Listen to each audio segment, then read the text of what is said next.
പ്രിയമുള്ളവരെ, നമ്മളൊരു യാത്രയിലാണ്. ഒരു യാത്ര എന്ന് പറയുമ്പം തീർച്ചയായിട്ടും അതിനൊരു സ്റ്റാർട്ടിംഗ് പോയിന്റ് കാണും, ഒരു എൻഡിങ് പോയിന്റും കാണും.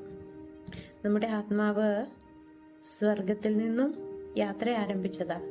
ദൈവപിതാവ് നമ്മുടെ ആത്മാവിന് അനുയോജ്യമായ ഒരു ശരീരം കൊടുത്ത് ദൈവത്തിന് നമ്മിലൂടെ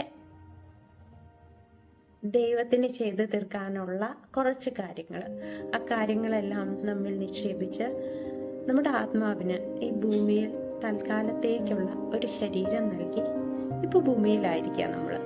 തീർച്ചയായിട്ടും നമുക്കൊരു മടങ്ങിപ്പോക്കുണ്ട്. നിത്യസത്യമാണ് എന്ത്? മരണം. അങ്ങനെ മരണം വഴി വീണ്ടും നമ്മുടെ ആത്മാവിനെ നമ്മൾ ദൈവസന്നിധിയിൽ എത്തിക്കേണ്ടതാണ്. ഓക്കെ, ഈ യാത്ര ഓക്കെയാണ്. ഇപ്പോ ഈ ഭൂമിയിൽ ഒരു ശരീരം നമുക്ക് തന്നിരിക്കുന്നു, അതും ഓക്കെയാണ്. ഇനിയുള്ള കാര്യമാണ് നമ്മൾ ചിന്തിക്കേണ്ടത്. വിശുദ്ധ മത്തായിയുടെ സുവിശേഷം 16-ാം അധ്യായം 26-ാം വാക്യം എങ്ങനെയാണ്? ഒരുവൻ ലോകം മുഴുവൻ നേടിയാലും തന്റെ ആത്മാവിനെ നഷ്ടപ്പെടുത്തിയാൽ അവന് എന്ത് പ്രയോജനം?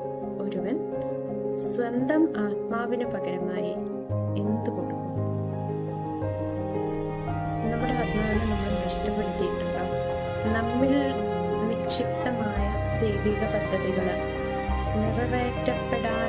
നിറവേറ്റപ്പെടാൻ സാധ്യതയുണ്ടോ? നമ്മൾ അതിനെക്കുറിച്ച് ബോധവാന്മാരാണോ? നമ്മൾ ദൈവത്തോട് ആ കാര്യം ചോദിക്കാറുണ്ടോ? എന്നിലൂടെ എന്താണ് അനുഗ്രഹിക്കുന്നത് എന്നുള്ള കാര്യം നമ്മൾ പ്രാർത്ഥിക്കാറുണ്ടോ? ഇതുവരെ അതിനെപ്പറ്റി ചിന്തിച്ചിട്ടില്ലെങ്കിൽ നമുക്കതിനെപ്പറ്റി ഒന്ന് ചിന്തിക്കാം. നമുക്ക് 2 ചോയ്സാണ് ഉള്ളത്, നന്മ, തിന്മ. അപ്പോൾ നന്മയിലേക്കുള്ള ഈ യാത്രയിൽ ദൈവം ഒരുപാട് ഹെൽപ്പേഴ്സിനെ തന്നിട്ടുണ്ട്. പരിശുദ്ധാത്മാവിനെ തന്നിട്ടുണ്ട്, വചനം തന്നിട്ടുണ്ട്. ഈ വിത്തിന്റെ ഉപമയിലൊക്കെ അത് എത്ര ഡീറ്റെയിൽഡ് ആയിട്ട് അത് പറഞ്ഞിട്ടുണ്ട്. നമ്മുടെ ഹൃദയനിലം എങ്ങനെയാ? വഴിയരികിലാണോ നമ്മുടെ വിത്ത്?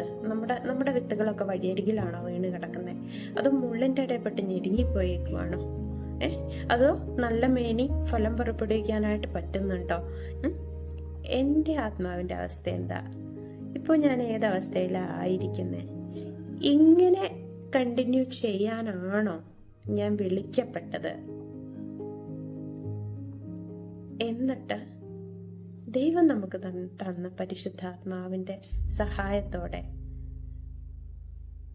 ഒന്ന് വാല്യൂ ചെയ്യാം നമ്മളെ.